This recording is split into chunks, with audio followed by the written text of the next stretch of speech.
전국의 등록 시각장애인은 약 25만 명. 이 중 21만 명은 저시력 장애인으로 추정됩니다.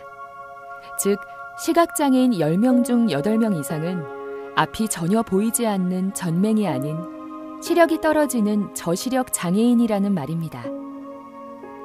겹쳐 보이는 복시, 중심은 잘 보지만 주변은 잘 보지 못하는 주변시야 장애, 나이를 먹어 누구나 겪게 되는 약시 등 저시력에는 다양한 유형이 포함됩니다.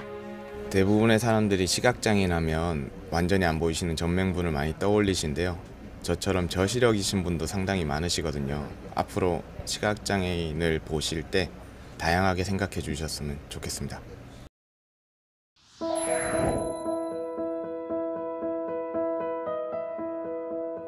2011년 장애인 실태 조사 결과 전체 시각장애인 중 점자 해독이 가능한 비율은 5.2%에 지나지 않습니다.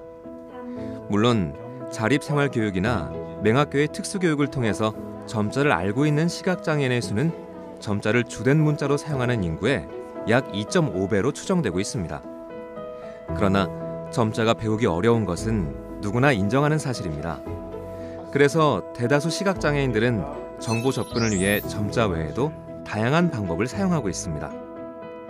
시력을 보조하는 돋보기, 확대경, 점자 정보 단말기, 오디오북 녹음과 대독 등 다양한 방법이 시각장애인들의 정보 접근을 높이는 데 쓰이고 있습니다. 흔히 시각장애인이라고 하면 전혀 앞을 보지 못한다고 생각하시는 분들이 많이 있는데, 그래서 시각장애인 분 하면 점자를 많이 떠올리시게 되는데요. 실제로 대부분의 시각장애인들은 잔존 시력을 가지고 생활하시는 분들이라 꼭 점자만 이용하지는 않습니다. 녹음도서 같이 음성을 이용한 청각을 이용한 자료도 사용하고요. 확대 문자, 큰 글씨로 만들어진 책이나 인쇄물을 이용해서 글자를 직접 눈으로 보기도 합니다. 그래서 앞으로 점자도 물론 많이 늘어나야 되겠지만 점자 외에 음성이나 확대 문자로 된 대체 자료도 많이 만들어져야 합니다.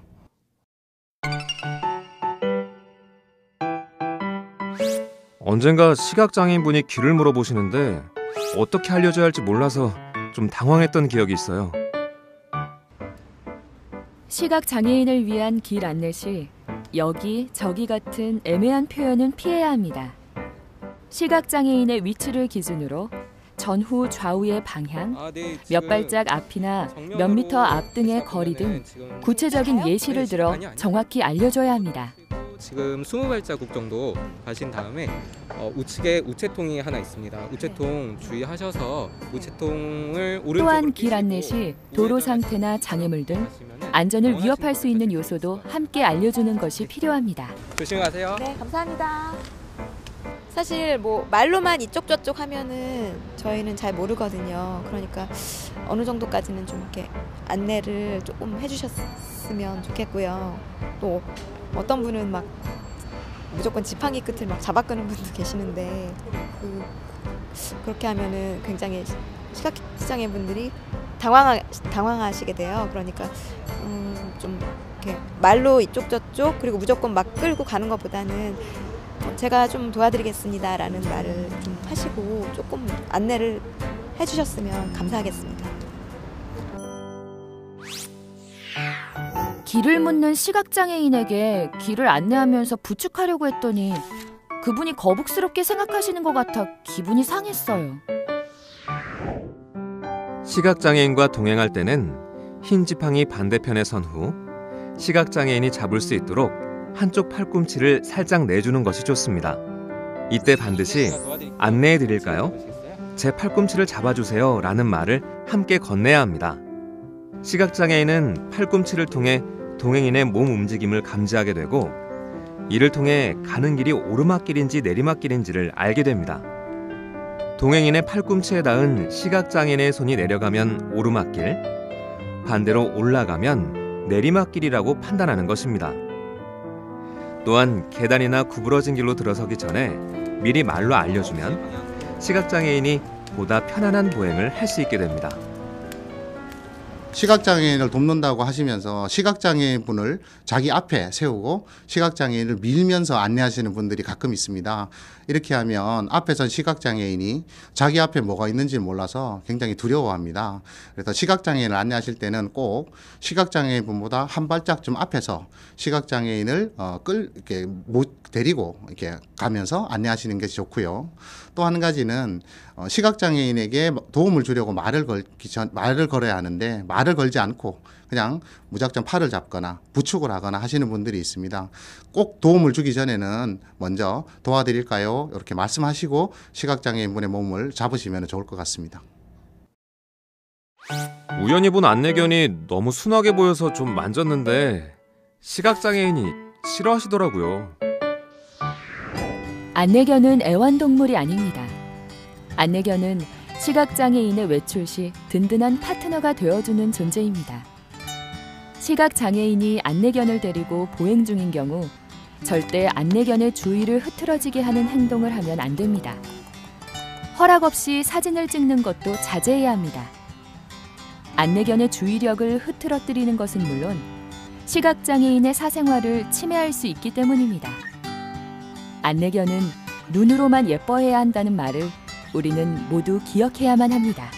안내견과 함께 길 다니다 보면요, 많은 사람들이 아는 체를 한다든지 또 안내견을 손으로 만진다든지 먹을거리를 주려고 하는데 그렇게 되면 우리 안내견들이 안내하는데 집중을 하지 못합니다. 그래서 그런 것은 안 하시는 게 좋고요. 특별히 또 안내견이 원래 생긴 게 귀엽다 보니까 자꾸 이제 만지려고 하거든요. 그리고 이제 제가 만지지 말라고 했는데도 안내견을 몰래 와서 이제 만지는데 그것은 안내견이 안내하는데 집중력이 많이 흐트러집니다. 그래서 이런 것들에 대해서 우리 많은 사람들이 좀 신경을 써 주셔가지고 시각장애인 안내견과 길 다닐 때 전혀 어려움이 없도록 이 정도는 좀 배려를 해주셨으면 고맙겠습니다.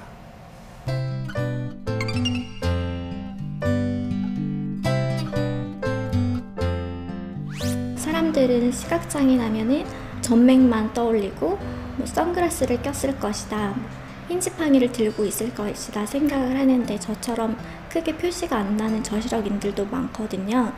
그래서 예를 들면은 생활 속에서 맞은편에서 오던 사람이 목례를 하거나 제가 그 사람을 봤을 거라고 생각을 하는데 저는 미처 그 사람이 누군지 몰라서 인사를 못하는 경우들이 많았어요.